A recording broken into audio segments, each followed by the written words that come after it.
Welcome to bird media. నేను మీ పవన్ కృష్ణమూర్తి. చూడకూడదు అనుకున్నటువంటి ఒక దరిద్రమైనటువంటి ఘోరాన్ని నాకు చూపించినటువంటి వాళ్ళకి ఓ నమస్కారం. నిన్నటిదాకా ఒక వీడియో గురించి మాట్లాడడం అంటే ముందుగా మహాన్యూస్ వంశీ గారికి థ్యాంక్స్ చెప్పాలి ఒక రకంగా. మరి ఆయన ఎక్కడి నుంచి గ్యాదర్ చేశారో తెలియదు, కానీ ఆయన ఆ రోజు టీవీలో రాసలీలలో అని చెప్పి ఈ ప్రశ్న గబ్బుగాడు ఎవడైతే ఉన్నాడో జోసెఫ్ గాడు, వాడికి సంబంధించి చూపించింది వాస్తవమే. నేను మీకు ఏది చూపించాలని నేను అనుకోవట్లేదు, అసలు అందులో వద్దు.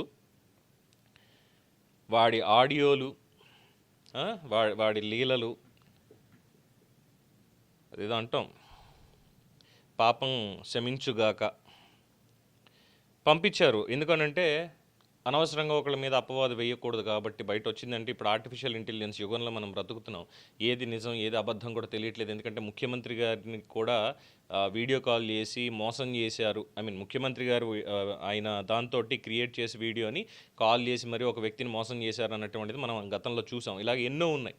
ఆర్టిఫిషియల్ ఇంటెలిజెన్స్ తోటి మార్పు చేసిన వీడియోలు ఎన్నో ఉన్నాయి. ఇది కూడా ఒక పబ్లిసిటీ స్టంట్ లాగా, లేదంటే ఒక వైరల్ దీని కంటెంట్ లాగా క్రియేట్ చేయడానికి ఎవరైనా చేశారేమో అని అనుమానపడ్డాం. దానికి వాడికి కాస్త ఎలిబి ఇచ్చాం, 50-50 ఛాన్సెస్ అని. అందులోని గబ్బు జోసెఫ్ గాడికి సంబంధించి వాళ్ళ భార్య అనూష గారు బయటకు వచ్చి చెప్పారు, ఏంటండి ఆ వీడియోలు ఏంటండి అని బాధపడ్డారు. సరే, ఒక మహిళ, ఆవిడ బాధపడింది, అందువల్ల పోలీసులు దాని మీద ఇన్వెస్టిగేషన్ చేయాలి అని చెప్పి మనం మాట్లాడడం అయ్యింది. సెకండ్, ఇంకొకటి కూడా నిన్న మాట్లాడడం జరిగింది, మళ్ళీ అదే పాయింట్లో. దానికి సంబంధించి మనం మాట్లాడద్దు, వాడు మాట్లాడిన మాటలు, ఈ గలీజ్ మాటలు ఇవన్నీ కూడా ఉన్నాయి అనేదానికి I take back my words. ఎందుకంటే నాకు పంపించిన వాళ్ళు కూడా ఇదే మాట అన్నారు. పవన్ గారు, మీరు తెలుసో తెలియకో కాదు, ఒక డిప్లొమాటిక్గా అనవసరమైనటువంటి దాంట్లోకి వెళ్లకుండా సరైన పాయింట్ మీద మాట్లాడుతూ ఈ మాట అన్నారు. దయచేసి అది వెనక్కి తీసుకోండి. ఎందుకోనంటే ఆ దరిద్రాన్ని నేనే కాదు చాలామంది చూశారు. చూసిన తర్వాతే అది ఆర్టిఫిషియల్ ఇంటెలిజెన్సా కాదా అనేది కన్ఫర్మ్ చేసుకున్న తర్వాతే నేను మీకు పంపిస్తున్నాను అని చెప్పని అన్నారు. నా కర్మకి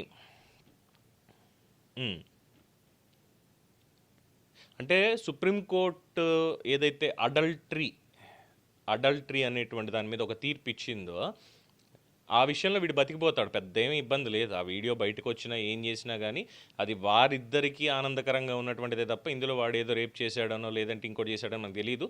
బట్ పోలీసులు చెప్పిన దాని ప్రకారం, లేదా వాళ్ళ స్టేట్మెంట్స్ వచ్చినటువంటి వార్తల ప్రకారం ఇంకా వేరే వాళ్ళతో ఉన్న వీడియోలు అయితే ఇంకా రాలేదు. కానీ అవి రాకుండా వాళ్ళని ఎవరైతే బాధితులు ఉన్నారో, బ్లాక్మెయిల్కి గురైనటువంటి వాళ్ళు ఎవరైతే ఉన్నారో ప్రత్యేక టీంలు వాళ్ళ దగ్గరికి వెళ్తున్నాయని తెలిసింది. అది ఒకటి. అండ్ మాదాపూర్లో, అమీన్పూర్లో వాడికి ఉన్నటువంటి ఇల్లు లేదంటే ఆఫీసు, ఏదో మైనింగ్ ఆఫీస్ అని కూడా చెప్తున్నారు. ఆంధ్రప్రదేశ్కి సంబంధించినటువంటి ఒక మైనింగ్ వాళ్ళ ఆఫీస్లోనే Hanu apartments, Hanu elite apartments ఏదో ఉంది మాదాపూర్లో, దానికి సంబంధించి అక్కడ సోదాలు చేశారు. హార్డ్ డిస్క్లు, సిస్టమ్స్ ఇవన్నీ తీసుకున్నారు. 3 చోట్ల నుంచి వీడు ఆపరేట్ చేసేవట. అలాగే వీడికి వైఎస్ఆర్సీపీ జగన్మోహన్ రెడ్డి గారి దగ్గర నుంచి కూడా సపోర్టు బాగా ఉంది. ఎందుకంటే ఎయిర్పోర్ట్లో పాపం ఆ గగననో ఎవరో ఉన్నారు కదా, ఆ అమ్మాయి అదే మన డైలాగ్ చెప్పింది కదా, ప్రశ్నించేవాడు పులి అయితే క్వశ్చన్ చేసేవాడు వేటగాడు రావణ్. ఇది మార్చాలి. ఇప్పుడు ఏంటంటే ప్రశ్నించేవాడు పులి కాదమ్మా, వాడు పులిరాజా అని చెప్పాలి. ఈ గబ్బుగాడు ప్రశ్నించేవాడు, వాడు పులిరాజా, మామూలు పులిరాజా కాదు, పెద్ద ఆటగాడు. వాళ్ళు చెప్పేటువంటి డైలాగులే, మనమేం మాట్లాడక్కర్లేదు, సంస్కారం తగ్గించుకొని. అయితే ఇక్కడ బాధ ఏంటంటే ఈ వీడియో బయటకు వచ్చిందని ఇంకోటి అది పక్కన పెడితే, వాళ్ళ భార్య బచ్చలకూరి అనూష గారు, మరి ఆవిడకి తెలుసో లేదా అంటే ఇక్కడ కూడా చాలామంది అనేటువంటి 2 రకాల పాయింట్స్ చెప్తున్నారు. ఆవిడకి కూడా దీంట్లో ఏమైనా భాగం ఉందా, తెలిసే వీడి ఇలాంటివన్నీ చేశాడా అని. ఇక్కడ కూడా మళ్ళీ 50-50 ప్రాబిలిటీ. ఆవిడకి కూడా ఏంటంటే ఒక 6 ఏళ్ల కూతుర్ని పక్కన పెట్టుకొని, చిన్న పాపని పెట్టుకొని ఆవిడ అలాంటి పనులు వీడితో చేయిస్తుంది అని అయితే అనుకోవడానికి లేదు. 50-50, దట్స్ ఇట్. ఇప్పుడు కంటెంట్లోకి వద్దాం. Hello mister and Mrs miss మేధావులు, ఎక్కడమ్మా మీరంతా బ్యాచ్?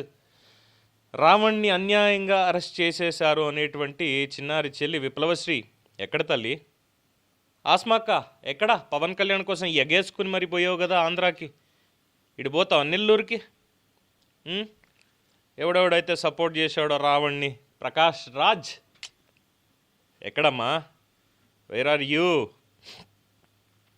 వీళ్ళ డైలాగులు, పేరెన్నికగన్న ఇండిపెండెంట్ జర్నలిస్టు, ఒక సైనికుడి కుమార్తె, ఎన్సీసీ కడెట్, అంటే ఇన్నాళ్ళు చేసినటువంటి వీడియోల్లో ఎక్కడా చెప్పనటువంటి తులసి చందు గారు.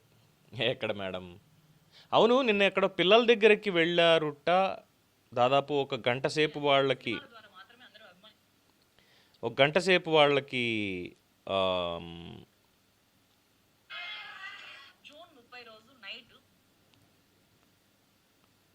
ఏంటిది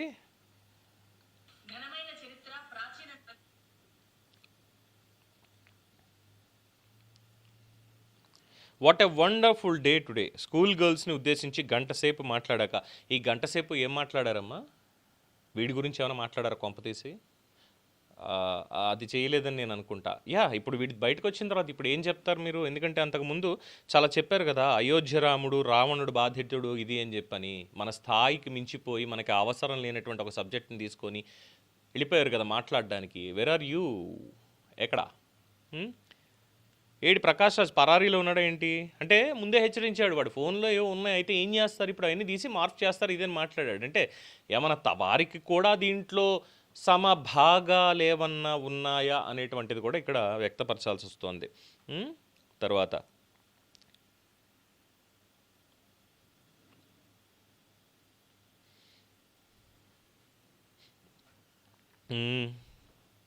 వీళ్ళు మిగతా వాళ్ళకి మాట్లాడడం.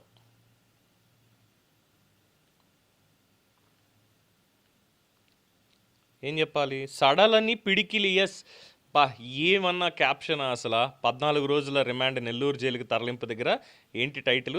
హిడ్మాకు నివాళి అన్నందుకు పెట్టిన రాజద్రోహం కేసులో 14 రోజుల రిమాండ్ అయినా చెరగని నవ్వు, సడలని పిడికిలి. ఇది నెల్లూరు జైలుకి సంబంధించింది కాదేమో. ఆ 4 నిమిషాల 32 సెకండ్ల వీడియోకి సంబంధించిందేమో అని అనుమానించాల్సి వస్తోంది. సడలని పిడికిలి అని. తర్వాత ఇంకెవరున్నారు మేధావులు మాట్లాడిన వాళ్ళు?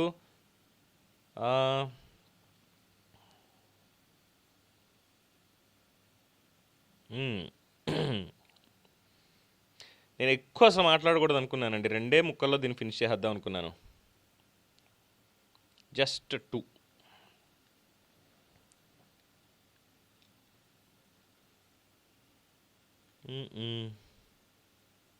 ఉదయం 11 గంటల ప్రశ్న రావణ్ గారి భార్యను గన్నవరం పోలీసులు అని చెప్పి సివిల్ డ్రెస్లో వచ్చి ప్రైవేట్ కార్లో తీసుకుపోయారట.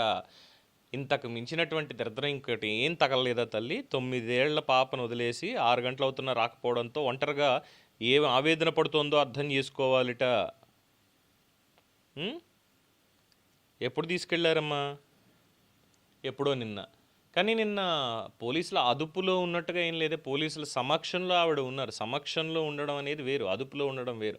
సమక్షంలో ఉండి వాళ్ళ ఇంట్లో సోదాలు చేశారు, ఆఫీస్లో సోదాలు చేశారు, అన్ని సోదాలు అయితే జరిగాయి.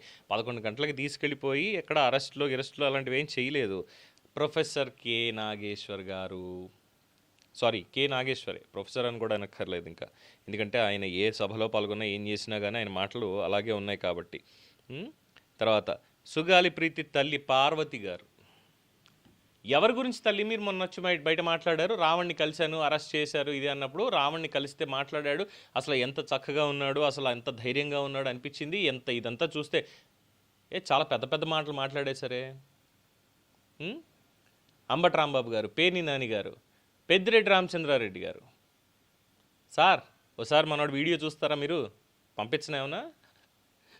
పంపిస్తా, మీరు నంబర్ పంపిస్తే నాకు మీ అందరివి నేను డెఫినెట్గా మీకు పంపిస్తా, చూసి తరిద్దిరి. కానీ నిన్నటిదాకా రోడ్డెక్కి మర్చిపోయాను. రోడ్డు ఎక్కినటువంటి వాళ్ళంటే గుర్తొచ్చింది. వామపక్ష పార్టీలకు సంబంధించినటువంటి కొంతమంది ఏకంగా ఇంత బ్యానర్లు పట్టుకొని రావణ్ వర్ధిల్లాలి, రావణ్ వర్ధిల్లాలి, న్యాయం జరగాలి, ప్రభుత్వం దమనకాండ అంటూ పెట్టినటువంటి వాళ్ళు ఈ వీడియోలో ఒకసారి చూస్తారా?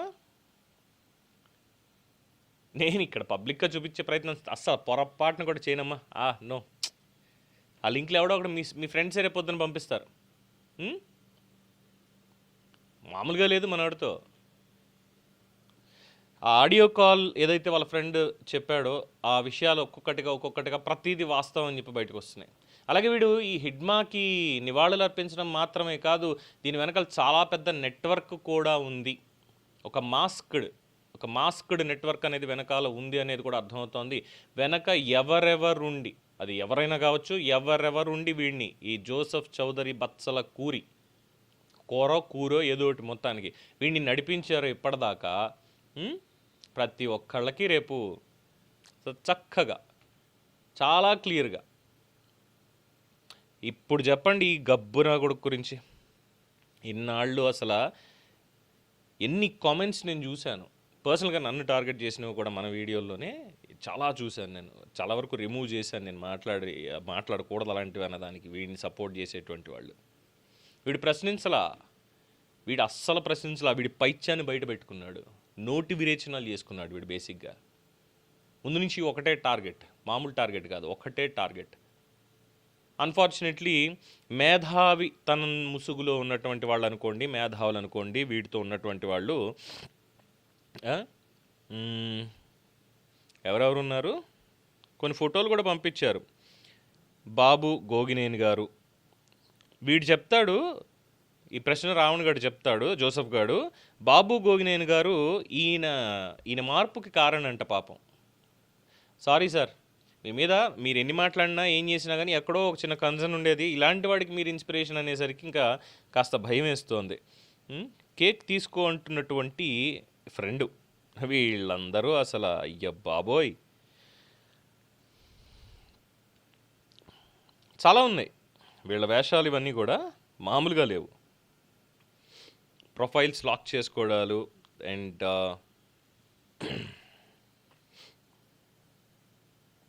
ఇంకా రకరకాలుగా, ఒక రకంగా కాదు రకరకాలుగా వీళ్ళు చేసినటువంటివి భలే ఉన్నాయి. వీడు దూషణ చేస్తాడు ఇష్టం వచ్చినట్టు. ఇప్పుడు రండి, సభలు సమావేశాలు ప్రెస్ క్లబ్లో పెట్టండి, అదే ప్రెస్ క్లబ్లోకి వచ్చి మీ అందరికి చూపిస్తా దాన్ని. అప్పుడు చెప్పొచ్చు మీరు. ఎవడొస్తాడో వచ్చి ప్రెస్ క్లబ్కి వచ్చి మాట్లాడతారా, ప్రెస్ మీట్లు పెట్టి మాట్లాడతారా, రావణ్ మీద యూఏపీఏ చట్టం పెట్టడం అనేది అక్రమం, అన్యాయం, ఇది అని చెప్పని మాట్లాడేటువంటి పెద్దలు కావచ్చు, ముసుగు వీరులు కావచ్చు, ముసుగు మేధావులు కావచ్చు, సూడో మేధావులు కావచ్చు, ప్రతి ఒక్కళ్ళు కూడా రండి ఇప్పుడు మాట్లాడండి వచ్చి. ఆధారాలు లేకుండా అయితే ఒక్క మాట మాట్లాడలా. ఇక్కడ వీడు చేసిన దానికి ఏంటంటే, ఇప్పుడు పాపం బత్సలగూరి అనూష అమ్మ, మీకు తెలుసో లేదో తెలియదు, ఇప్పుడు ఏమైపోయిందంటే మరి మీ కుటుంబం, అంతకుమించి నేనేం మాట్లాడడానికి కూడా లేదు. అది మీ డిస్క్రిప్షన్, మీ యొక్క ఆలోచన, మీ యొక్క నిర్ణయం, అది నేనేం మాట్లాడను. బట్ ఇందులో అన్ని రకాలుగా కూడా అడ్డంగా ఇరుక్కోవడం మాత్రమే కాదు, రేపో మాపో మిగతా వాళ్ళందరికీ సంబంధించి కూడా ఒక్కొక్కటి ఆ ఎకోసిస్టమ్ మొత్తం అంతా కూడా కొడితే కుంభస్థలాన్ని బద్దలు కొట్టాలంటారు చూసారా, అలాగా ఈ ఎకోసిస్టమ్ మొత్తం అంతా కూడా ఒక్క దెబ్బతో బద్దలవుతుంది. దేశ సమగ్రత మీద పడి ఏడ్చేటువంటి వాళ్ళని, రాష్ట్ర అభివృద్ధికి అడ్డం పడేటువంటి వాళ్ళని అందరినీ కూడా రేపన్న రోజు ఏరివేత అనేది మొదలవుతుంది. సో ఈ గబ్బు వెధవ గురించి ఇంకొకసారి ఎవరన్నా మాట్లాడితే, నా ఎదురుకుండా నాతోటి ఎవరన్నా మాట్లాడితే నిర్మోహమాటంగా, అస్సలు ఆలోచన లేకుండా పాట్మన్ ఒక పళ్ళు రాలగొట్టడం మాత్రమే జరుగుతుంది. Thank you. ఇక మిగతా టాపిక్స్లోకి వెళ్దాం. మిగతా చాలా పెద్ద ఉన్నాయి మాట్లాడుకోవడానికి. చాలా అద్భుతమైనటువంటి సాహిత్యం గురించి, అలాగే మన 22A వీటన్నిటి మీద కూడా ఇక నుంచి మనం మాట్లాడుకుందాం. ఈ చచ్చుపుచ్చు గురించి క్లోజ్. Thank you. చూస్తూనే ఉండండి ది బర్డ్ మీడియా. ఈ వీడియో మీకు నచ్చినట్లయితే లైక్ చేయండి, షేర్ చేయండి, సబ్స్క్రైబ్ చేయండి. మరిన్ని అప్డేట్ల కోసం మా వాట్సాప్ ఛానల్ను ఫాలో చేయండి.